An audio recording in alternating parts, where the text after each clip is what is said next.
This is a national crisis. This is a national problem. We must have real immigration reform, and we must immediately have a short-term fix of making sure that the cost of this does not fall on our local cities.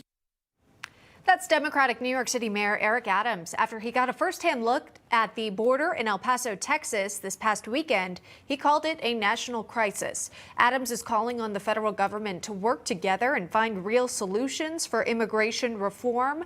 The mayor also criticizing the governors of both Colorado and Texas for busing migrants to New York City, calling it bipartisan disrespect for the sanctuary city.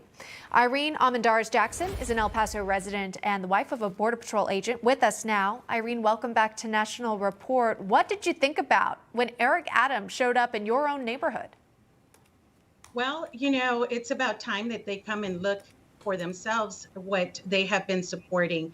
And I say supporting because this is a Democrat self-inflicted wound. And of course, taxpayers and law-abiding citizens are taking the brunt of it. I remember not too long ago, he mocked at Arkansas. He talked about New York's brand. And unfortunately, now his brand is shifting to an unwelcoming city where he would always, him and the Democrats would always criticize Republicans for not supporting illegal immigration. I do agree that it is a national crisis, but it is a self-inflicted crisis by the Biden administration. One of his quotes from the trip was that New York cannot take more. We can't. They cannot take any more migrants. That was in reference to the number which have arrived via bus or other ways of transit, by the way. Says more than 40,000 asylum seekers have arrived since the spring, and that there's just no more room for any more migrants, no shelter available, no way to cover the costs. What do you think about this plea to the president of the United States? Is this something that El Paso experiences right now? We've been experiencing it for months. The morale amongst the Border Patrol has been taking hit after hit after hit. The president didn't change the law, but he did change the procedures, and that affects every Border Patrol agent and their families.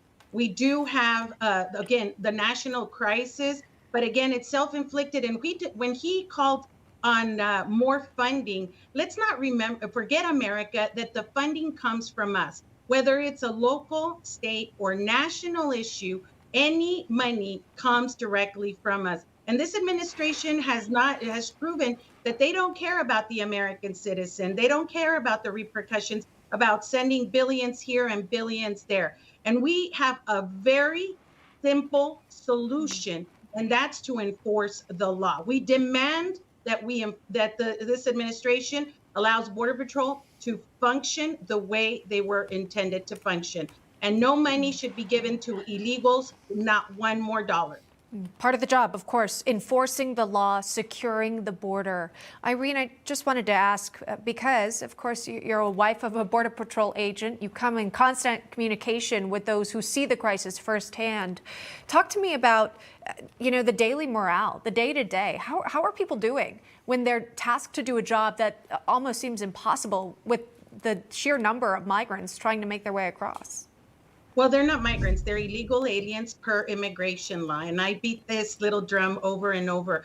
But the reality is, I think now the morale and the feeling is, okay, I'm just going to go do my job and do the best that I can. Let's not forget that not too long ago, we had a shortage of baby formula. And it seems that it's still, because when I look at the shelves at Walmart and Walgreens, there's still a lot of empty shelves.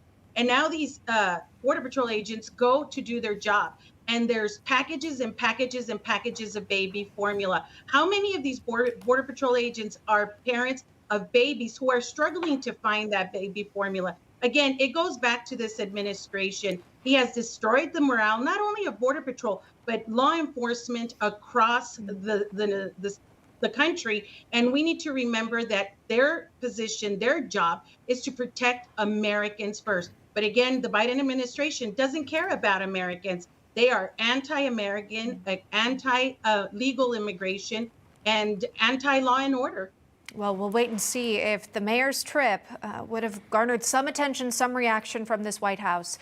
Irene Armendariz-Jackson, thank you very much for joining us today. Appreciate it. Yes, please go to bordersecuritycoalition.com and sign up for updates. Thank you. Hey guys, it's Rob Carson. Your retirement funds are being threatened with even more losses from record inflation, recession, and skyrocketing interest rates. Fortunately, the highly trained specialists at American Hartford Gold can show you how to protect your savings and retirement accounts by diversifying your portfolio with physical gold and silver. If you call them right now, as a special offer, they will give you a free gold coin on your first qualifying order, so don't wait. Call 866-935-4309. That's 866-935-4309, or text Newsmax to 65532. That's Newsmax to 65532.